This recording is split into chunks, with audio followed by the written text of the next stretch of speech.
The Notes tab allows you to record additional information for each contact, making it easy to note details and follow through. We've updated them to boost their power and make them more structured, searchable, and actionable. Let's check the changes. Add supporting documents directly to Notes with support for up to 5 documents per note. Keep critical notes fixed at the top of the timeline. A maximum of 2 notes can be pinned. The search functionality allows you to filter results to ones containing your keywords in the title or the description. This update adds a few steps to note-taking in the CRM, so let's learn how to do it. Locate your desired contact in either the Contacts or Conversations section and click the pencil icon to open the Notes section. Click plus Add, or if this is your first note, click Add Note to open the builder.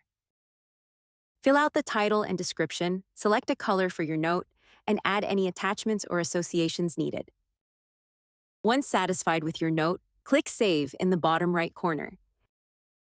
With this update, you can easily add extra information to your contacts, color-code it as needed, and sort the results, making it easy to fulfill customer promises and remember details.